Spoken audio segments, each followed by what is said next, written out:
Hello everybody, welcome to Lex classes. आज हम Indian polity के एमसीक्यूज करेंगे जिसका टॉपिक है preamble of Indian constitution.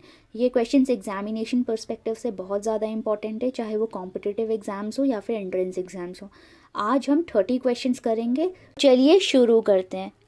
First question is The preamble to the Constitution of India is option A, a part of the Constitution but has no legal effect.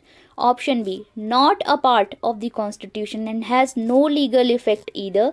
Option C, a part of the Constitution and has the same legal effect as any other part. Option D, a part of the Constitution but has no legal effect independently of other parts. Correct answer will be option D, a part of the constitution but has no legal effect independently of other parts. Keshavananda Bharati case में supreme court ने ये held किया था कि preamble to the constitution of India is a part of the constitution but has no legal effects independently of other part.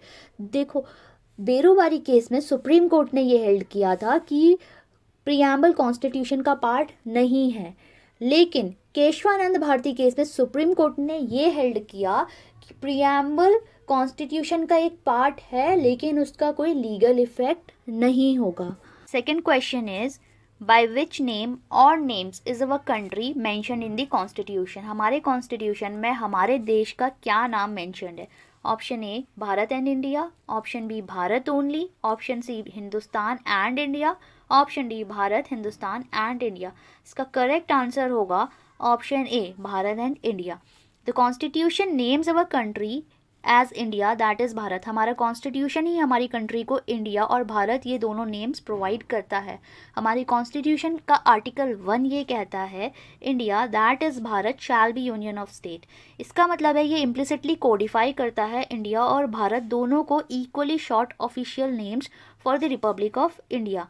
तो correct answer होगा option A Bharat and India. Next question is which of the following objective is not embodied in the preamble to the Constitution of India। नीचे दिए गए objectives में से कौन सा objective preamble में मेंशन नहीं है। Option A liberty of thought, option B economic liberty, option C liberty of expression, option D liberty of belief. Correct answer is economic liberty. Preamble हमारा जो है वो मेंशन करता है liberty of thought, expression, faith, belief and worship. तो यहाँ पे economic liberty की बात नहीं करी गई है, तो इसका करेक्ट आंसर होगा ऑप्शन बी। इकोनॉमिक लिबर्टी एक ऐसा ऑब्जेक्टिव है जो हमारे प्रियम्बल में मेंशन नहीं है। Next question is the mind of the makers of the constitution of India is reflected in which of the following. नीचे दिए गए ऑप्शंस में से हमारे कॉन्स्टिट्यूशन के जो मेकर्स थे उनका माइंड किस में रिफ्लेक्ट होता है। Option A the fundamental duties, option B the fundamental rights, option C the directive principles of state policy, option D the preamble. तो इसका करेक्ट आंसर है option D preamble. Preamble is dubbed to contain the philosophy of the constitution. तो हमारा जो constitution में जो preamble है वो कॉन्स्टिट्यूशन की फिलॉसफी को कंटेन करता है। इसका मतलब है ये एक्ट करता है as a mirror into the minds of the maker of the constitution. तो जो प्रियम्बल है it acts as a mirror into the mind of the makers of the constitution. इसका मतलब करेक्ट आंसर होगा option D the preamble. Next question is the preamble of the Indian constitution was amended by. जो Indian constitution का preamble है वो कौन सी amendment से अमेंड हुआ था। ऑप्शन ए 24th amendment, option B 36th amendment, option C 42nd amendment, option D 44th amendment. इसका करेक्ट आंसर है option C 42nd amendment. The preamble has only been amended once in 1976 by 42nd constitutional amendment act. जो हमारा preamble है Indian constitution का वो सिर्फ आज तक एक ही बार अमेंड हुआ है, वो भी 42nd कॉन्स्टिट्यूशनल अमेंडमेंट एक्ट 1976 से। तो करेक्ट आंसर होगा option C. Next question is which of the following describe India as a secular state. Option A fundamental right, option B preamble of the constitution, option C 9th schedule, option D directive principles. इसका correct answer होगा option B preamble of the constitution. Preamble establishes India as a secular state. जो preamble है वो declare करता है India को as a secular state. The word secular was added by constitution 42nd amendment act 1976. Secular word constitution की 42nd amendment act से add किया गया था. उसके पहले भी operation of the concept of secularism was visible in the fundamental rights and directive principle. तो correct answer होगा preamble of the Indian constitution. Next question is the term socialist was brought in to the preamble of the Indian constitution by which amendment. तो जो word socialist है वो preamble में कौन सी amendment से ऐड किया गया था. Option A 32nd amendment, option B 42nd amendment, option C 44th amendment, option D 74th amendment. Correct answer is 42nd amendment. The term socialist in the preamble was added by 42nd Amendment 1976. The socialist word है वो preamble में 42nd Amendment से आया था. ये provide करता है कि स्टेट की रिस्पॉन्सिबिलिटी है टुवर्ड्स सिटीजन, उनके वेलफेयर के लिए, डिस्क्रिमिनेशन को अबॉलिश करने के लिए, equal distribution of wealth, nationalisation of means of production और सभी के लिए जस्टिस सिक्योर करना, ये सारी स्टेट की रिस्पॉन्सिबिलिटी है. तो correct answer is 42nd amendment. Next question is the word socialist and secular were added to the preamble of the constitution of India by. तो जो सोशलिस्ट एंड सेक्युलर वर्ड हैं वो प्रियम्बल में 42nd amendment से add किए गए थे. ये हम पहले क्वेश्चंस में देख चुके हैं.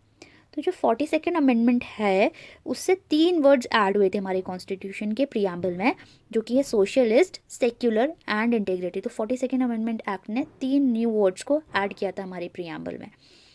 तो करेक्ट आंसर होगा option D 42nd amendment. Next question is the idea of preamble was borrowed from which of the following. जो प्रियम्बल का आइडिया था वो कौन सी कंट्री के कॉन्स्टिट्यूशन से बोरो किया गया है. Option A British constitution, option B Irish constitution, option C Russian constitution, option D USA constitution. तो जो कॉन्स्टिट्यूशन का आइडिया है वो यूएसए के कॉन्स्टिट्यूशन से बोरो किया गया है. तो करेक्ट आंसर होगा ऑप्शन डी. तो कॉन्स्टिट्यूशन जो यूएसए का था वो पहला ऐसा रिटन डॉक्यूमेंट था जिसमें प्रियम्बल मेंशन था. Next question is the preamble of the Indian constitution is based on which of the following historical perspective. जो प्रियम्बल है इंडियन कॉन्स्टिट्यूशन का वो कौन से हिस्टोरिकल पर्सपेक्टिव पे बेस्ड है. Option A cabinet mission plan, option B Mountbatten plan, option C objective resolution, option D government of India act 1935. तो इसका करेक्ट आंसर है option C objective resolution. The preamble is based on objective resolution which was drafted and moved in the Constituent Assembly by Jawaharlal Nehru. तो preamble है जो objective resolution पे base करता है. Objective resolution को draft किया गया था और मूव किया गया था कॉन्स्टिट्यूएंट असेंबली में जवाहरलाल नेहरू के द्वारा. तो करेक्ट आंसर होगा option C objective resolution. Next question, when did Jawaharlal Nehru presented the objective resolution before the constituent assembly. Jawaharlal Nehru ने ऑब्जेक्टिव रेजोल्यूशन को कॉन्स्टिट्यूएंट असेंबली के सामने कब प्रेजेंट किया था. तो इसका करेक्ट आंसर है ऑप्शन ए 13 दिसंबर 1946. 13 दिसंबर 1946 को जवाहरलाल नेहरू ने ऑब्जेक्टिव रेजोल्यूशन कॉन्स्टिट्यूएंट असेंबली के सामने प्रेजेंट किया था. Next question is When was the objective resolution adopted by the Constituent Assembly? Objective resolution को हमारी कॉन्स्टिट्यूएंट असेंबली ने कब अडॉप्ट किया था. तो इसका करेक्ट आंसर है 22 जनवरी 1947. 22 जनवरी 1947 को हमारी कॉन्स्टिट्यूएंट असेंबली ने ऑब्जेक्टिव रेजोल्यूशन को अडॉप्ट कर दिया था. और ऑब्जेक्टिव रेजोल्यूशन प्रेजेंट कब हुआ था कॉन्स्टिट्यूएंट असेंबली के सामने? वो प्रेजेंट हुआ था 13 दिसंबर 1946 में. Next question, in the preamble it is quoted that India is a. Now हमें इसका सीक्वेंस बताना है. Option A socialist, sovereign, democratic, secular, republic. Option B sovereign, secular, socialist, democratic, republic. Option C sovereign, socialist, secular, democratic, republic. Option D republic, sovereign, socialist, secular, democratic. तो किस sequence में ये words हमारे constitution में quoted हैं? इसका correct answer होगा option C sovereign, socialist, secular, democratic, republic. तो preamble declares India as a sovereign, socialist, secular, democratic, republic. Next question is which article of the Indian constitution empowers the parliament to make amendment in the preamble? कौन सा ऐसा article है Indian constitution का जो empower करता है parliament को कि वो अमेंडमेंट कर सके प्रियम्बल में? तो इसका करेक्ट आंसर है आर्टिकल 368। आर्टिकल 368 एम्पावर करता है पार्लियामेंट को कि वो प्रियम्बल में अमेंडमेंट कर सके। केशवानंद भारती केस के बाद ये एक्सेप्ट कर लिया गया था कि प्रियम्बल है जो वो पार्ट है इंडियन कॉन्स्टिट्यूशन का, तो जो as a part of Indian constitution preamble amend किया जा सकता है आर्टिकल 368 ऑफ द कॉन्स्टिट्यूशन के अंदर। तो प्रियम्बल तो अमेंड करा जा सकता है, लेकिन उसका बेसिक स्ट्रक्चर, जो प्रियम्बल का बेसिक स्ट्रक्चर है, उसे अमेंड नहीं किया जा सकता है। तो करेक्ट आंसर होगा option D, article 368। Next question is preamble did not have which of the following terms in the original constitution? Original constitution के प्रियम्बल में कौन से वर्ड्स मेंशन नहीं थे? Option A secular, option B integrity, option C both 1 and 2, option D none of the above. तो जैसा हमने पढ़ा था कि कॉन्स्टिट्यूशन 42nd अमेंडमेंट एक्ट 1976 से 3 वर्ड्स ऐड हुए थे, सोशलिस्ट, सेक्युलर और इंटेग्रिटी। तो इसका मतलब ये तीनों ही वर्ड्स ओरिजिनल कॉन्स्टिट्यूशन के प्रियम्बल में मेंशन नहीं थे। ये तीनों words after 42nd amendment act add किए गए हैं। तो करेक्ट आंसर होगा option C, both 1 and 2। Next question, in which case it was held by Supreme Court that preamble is the basic structure of Indian Constitution? कौन से case में supreme court ने ये हेल्ड किया था कि जो प्रियम्बल है वो बेसिक स्ट्रक्चर है इंडियन कॉन्स्टिट्यूशन का? Option A Golaknath case, option B Maneka Gandhi case, option C Swaran Singh case, option D Kesavananda Bharati case. तो इसका करेक्ट आंसर होगा option D, Kesavananda Bharati case. The case Kesavananda Bharati versus state of Kerala is a landmark decision. Supreme court ने इस case में basic structure doctrine of Indian constitution को outline किया था। तो करेक्ट आंसर होगा option D, Kesavananda Bharati case. Next question, in which of the following case Supreme Court declared for the very first time that preamble is not a part of the Indian Constitution? तो कौन से ऐसे case में supreme court ने सबसे पहली बार ये हेल्ड किया था कि प्रियम्बल कॉन्स्टिट्यूशन का पार्ट नहीं है? Option A Berubari case, option B Kesavananda Bharati case, option C Minerva Mills case, option D Golaknath case. तो इसका करेक्ट आंसर है ऑप्शन ए, बेरूबारी केस।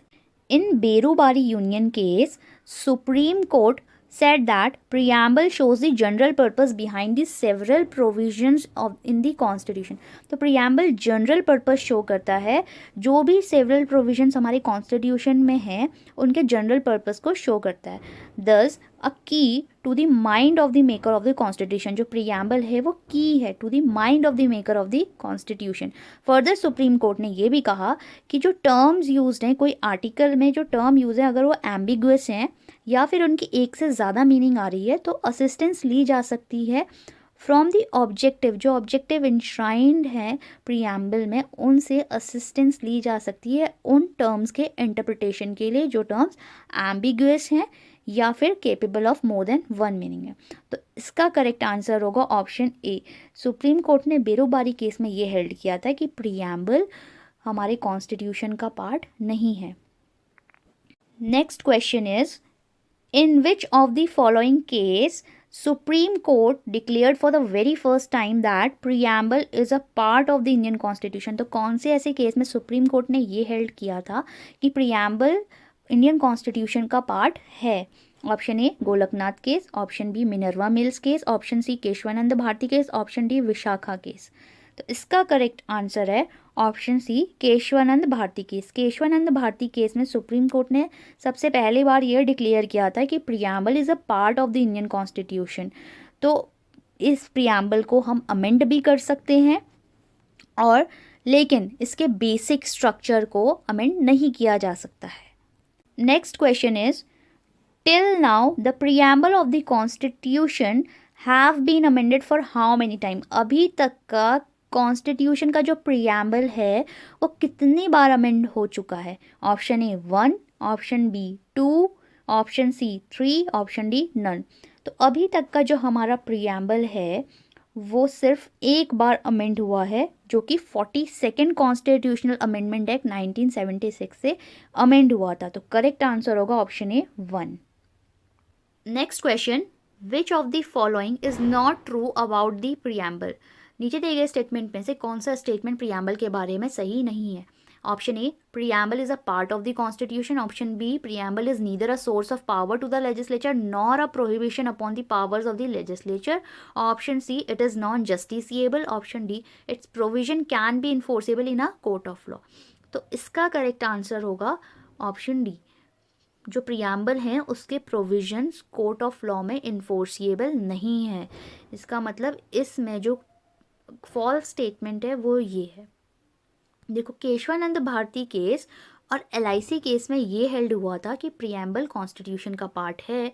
तो preamble is neither a source of power to the legislature nor a prohibition upon the power of legislature. ये भी Kesavananda Bharati case में held हुआ था। Preamble जो है वो नॉन जस्टिसिएबल है। इसका मतलब जो इसके प्रोविजंस हैं वो कोर्ट ऑफ लॉ में इन्फोर्सिएबल नहीं है। तो इसका मतलब है कोर्ट गवर्नमेंट के अगेंस्ट ऑर्डर पास नहीं कर सकती है कि वो प्रियम्बल के आइडियाज़ को इम्प्लीमेंट करे। तो इसमें करेक्ट आंसर होगा option D. Next question is, who called the preamble as the identity card of the constitution. Preamble को कॉन्स्टिट्यूशन का आइडेंटिटी कार्ड किसने कहा था। Option A, NA Palkhivala. Option B, KM Munshi. Option C, Thakurdas Bhargava. Option D, doctor BR Ambedkar. तो इसका correct answer होगा option A, NA Palkhivala. Next question is, the ideals of justice social economic and political has taken from the. जो ideals हैं justice social economic and political, वो कौन सी country से लिए गए हैं। Option A, United Kingdom. Option B, France. Option C, Russia. Option D, Iran. तो इसका करेक्ट आंसर है ऑप्शन सी, रशिया। तो constitution of USSR was the source of ideals of justice in the preamble and the concept of fundamental duty। तो जो ideals है justice social economic and political, ये Russian constitution से लिए गए हैं। Next question, the ideals of liberty equality and fraternity in the preamble have been taken from. तो जो आइडियल्स हैं लिबर्टी, इक्वालिटी और फ्रेटर्निटी, ये तीनों कहाँ से लिए गए हैं। Option A, United Kingdom. Option B, France. Option C, Russia. Option D, Switzerland. तो इसका करेक्ट आंसर है ऑप्शन बी, फ्रांस। तो जो आइडियल्स हैं लिबर्टी, इक्वालिटी एंड फ्रेटर्निटी की, ये फ्रांस से लिए गए हैं। और ये तीनों वर्ड्स, तीनों टर्म्स कॉइन्ड हुए थे ड्यूरिंग फ्रेंच रिवॉल्यूशन। तो इन तीनों वर्ड्स को डिनोट किया जाता है as trinity. Next question, according to whom the preamble is the horoscope of our sovereign democratic republic. तो किसके according preamble horoscope of our sovereign and democratic है। Option A, NA Palkhivala. Option B, KM Munshi. Option C, Thakurdas Bhargava. Option D, doctor BR Ambedkar. तो इसका correct answer है option B, KM Munshi. तो KM Munshi ने बहुत important role play किया था कॉन्स्टिट्यूशन बनाने के टाइम पे, और वो ड्राफ्टिंग कमेटी के मेंबर भी थे। He remarked preamble as the horoscope of our sovereign democratic republic। तो करेक्ट आंसर होगा option B, KM Munshi. Next question, who described preamble as the keynote to the constitution. तो preamble को किसने describe किया था as the keynote to the constitution. Option A, sir Ernest Barker. Option B, doctor BR Ambedkar. Option C, Thakurdas Bhargava. Option D, KM Munshi. तो इसका correct answer है sir Ernest Barker. Sir Ernest Barker एक renowned English political scientist थे। वो constitution के जो preamble है उसके टेक्स्ट से बहुत ज़्यादा इंस्पायर्ड थे। ही coated preamble at the opening of his popular book, और उनकी बुक का नाम था principles of social and political theory. इस बुक की ओपनिंग में उन्होंने हमारे कॉन्स्टिट्यूशन के प्रियम्बल को कोट किया था। तो इसका करेक्ट ऑप्शन है option A. Next question, as per the preamble the date of adoption of constitution is. तो डेट ऑफ अडॉप्शन क्या है कॉन्स्टिट्यूशन की प्रियम्बल के अकॉर्डिंग? ऑप्शन ए 26 जनवरी 1950, ऑप्शन बी 26 नवंबर 1949, ऑप्शन सी 11 दिसंबर 1946, option D none of the above. तो इसका करेक्ट आंसर है ऑप्शन बी 26 नवंबर 1949। तो कॉन्स्टिट्यूशन अडॉप्ट हुआ था 26 नवंबर 1949 को कॉन्स्टिट्यूएंट असेंबली के द्वारा, और कॉन्स्टिट्यूशन था वो इफेक्ट में आया था 26 जनवरी 1950 को। तो इसका करेक्ट आंसर है option B. Next question, what does the term secular given in the preamble mean in the Indian context? तो जो टर्म सेक्युलर है प्रियम्बल में दिया हुआ, उसका मीनिंग क्या है इंडियन कॉन्टेक्स्ट में? Option A, all religion are equal in the eyes of the government and the state does not uphold any particular religion as its official religion. Option B, special importance to a religion related to minorities. Option C, one religion is promoted by the government. Option D, none of the above. तो इसका correct answer है option A, all religion are equal in the eyes of the government.